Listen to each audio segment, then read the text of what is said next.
Hello, everybody. Welcome to DC Time. I'm Dean. I'm Chris. Thanks so much for joining us. Happy, as always, to get together here with my buddy Chris. We love getting together, sharing our thoughts from the week, whatever's happened in this week. And the show, if anybody's new out there, we just want to try to encourage and, I don't know, show you guys kind of what we're thinking this week or whatever's hit us. That's all we aim to do, and we love doing that. We love learning along with you.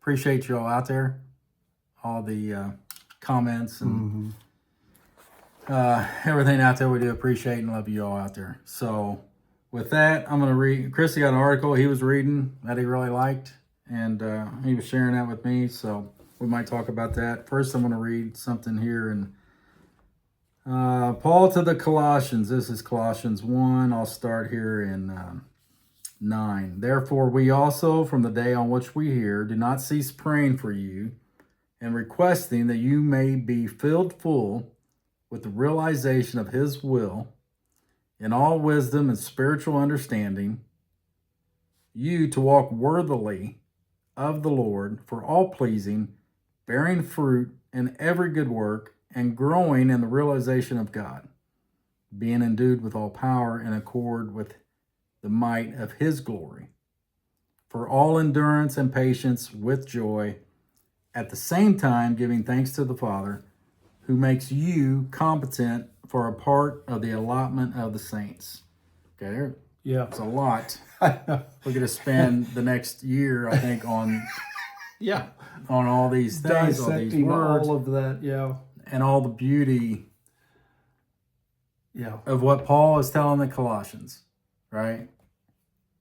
And then what we can gain from that, how this can resonate deep within, our spirit, and that connects, and it's wonderful stuff. So, I wanted to read that, especially in thinking of so many times we get caught up in, I think, things of this world. Right. Sometimes we call them distractions. Get us off in the weeds. Yeah. Instead of what our journey's about. And that's so, we call it all that, but it is all part of it. Yeah. And we realize that. And it's the good, the bad, the evil. There's reasons for all this, we believe. I mean, it's radical beliefs, but we believe there is this.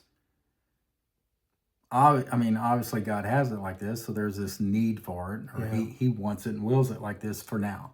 There's things we wish we could change. But for now, it's the way it is. Yeah. And I'm settled with that. I'm thankful and grateful for those things. Right. And this article here that we're bringing. Yeah, this article here is good real quick, because as you're reading that, I'm thinking how often in the past I was just loving everything that you're reading. I'm loving the realization. Yeah. And then you would get to the walking worthily. Right. And that was such a letdown. Right. Because the minute I heard the walking worthily, I immediately took stock of myself and went, I don't walk worthily. Yeah. Well, what happens? What does it say? We're tricked into these thoughts. Right? Yeah. Who's going to... It wasn't on us. No. He's the one who's going to make you competent. Right. To walk worthily. It's all him. It's all him. It's his operation. Yeah. It's his story. It's all his favor upon us. But man, I'm telling you, for years, and of course this was definitely a part of my religious training, but that I could be reading that and enjoying it and get right to those two words, walking word, and then it would destroy me. And I thought, there's my part. I've got to do this. And then I could read the rest of it, and I was so distracted by the walking worthily, I didn't pick up who was going to make me competent. Meaning that today, so very grateful for the place I am. We were just talking about, can we go back and change things? Well, always we could find some things where we could have been better. I could have said a better thing than I said or whatever. But in the overall, in the absolute, we wouldn't change a thing. Right. No. Right? Father's written the script. Right. And we're going through it. So, hey, this article, Steve wrote it. Steve Martin wrote it. It's a goodie. And I just liked it because he said something that for years I would get trapped in an argument with someone in the family or whether, and I could never say it as good as Steve says it here. And that's why I brought it. I appreciated his use of the words here. And it was, do you need a license to sin? Because eventually I'd get accused of this. And Steve says, people say that grace gives you a license to sin. But when have we ever needed a license to sin? Humanity's been doing that just fine on its own. The fear of hell has never stopped anyone. If it had, the churches would be empty of sinners, but they're not. I love this part. Sinning isn't a hobby we picked up. It's part of our condition. Put that way, I never put it that way, but having Steve put it that way, it makes me think I've got a son that's left-handed. Both my sons are colorblind. It's a condition that they live their lives with. Well, that's our humanity's condition. Sin is a part of that, you know. We do if you're right-handed, try and cut something left-handed. Mm-hmm. You know, it's not, you struggle. Well, that's what sin is supposed to do. It's to make a struggle. Why? So that we can know what mercy feels like. He locks up altogether in stubbornness, Romans 11:32. In other words, he decreed that we experience sin that we could experience mercy, a contrast. What grace does is change our wants. I love that sentence. That was what I could never kind of come around to. People would say, right, the way you talk, this grace thing that you talk about means you could do whatever you want. And I would go, actually, I could, you know, and then I'd eventually get around to, you know, nothing's prohibited me, but things wouldn't be expedient. Right, trying to answer. You know, I mean, it's all wrong. I mean, that question's right there. Yes. Paul answers that. Yeah, do we keep on sinning because more grace, sin, grace, all that's right there. And his struggle with that. What he wanted to do, how we talk about he wants to do, but there's something going on that prevents him, and he's crying out. Yeah. Who will save this wretched man? Yeah. Grace doesn't make sin okay. Grace makes you okay even when you sin.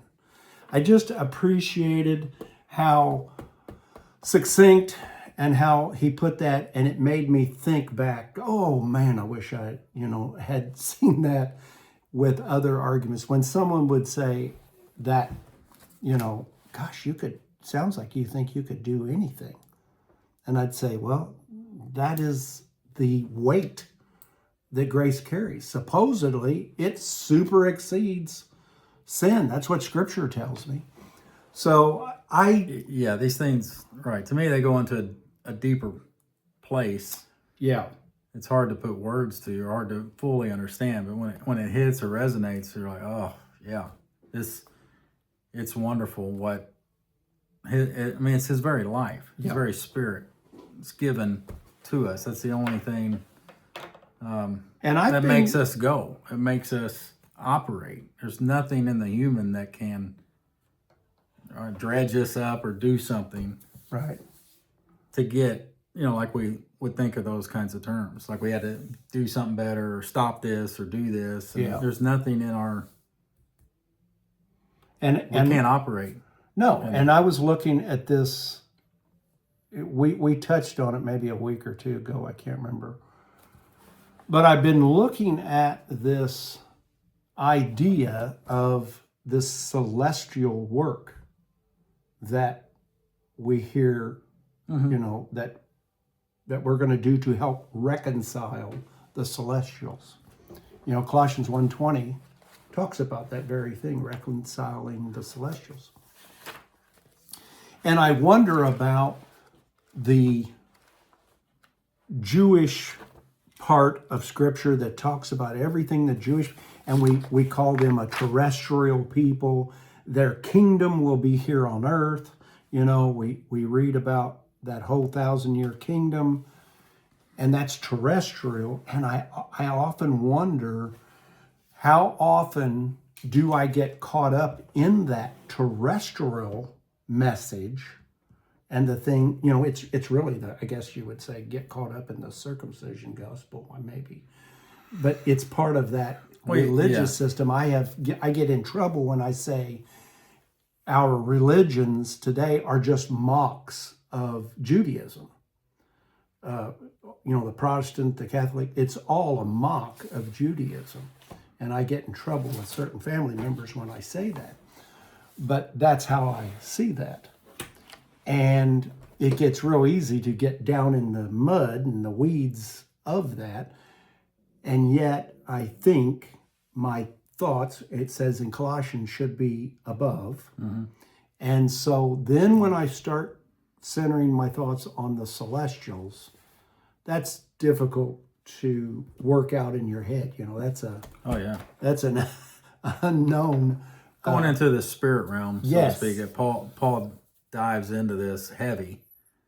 And it gets like what we read here. And it can get overwhelming. I mean, that it'll get emotional. In a beautiful way. It'll touch you. It'll touch you in a way that gets very emotional. No, I like what you're saying about seeing some of that, and that goes to these wonderful things we've learned along the way. That all Scripture, everything is for us, and I see that even in a deeper way. I can't put words to it, but I see that every word here is for me. I can hang on to that. But man, it's not to me, right? It's not to. So if I try to bring out this lesson here, I can still bring it personally for myself or get something out of it. But if I try to bring this past up, right now, current time, it's like, maybe I'm mixing some things up there.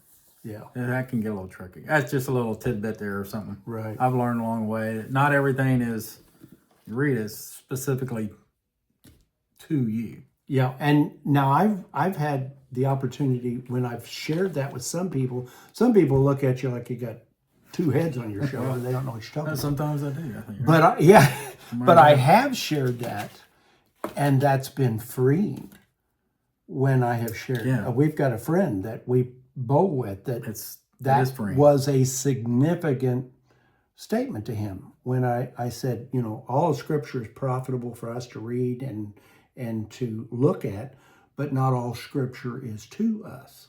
And that was mind-blowing, And then when you couple that with the gospel of the circumcision, the gospel of the uncircumcision, the purpose of Paul being severed from his mother's womb for this work, that was really a launching pad for a friend of ours, and he appreciated that.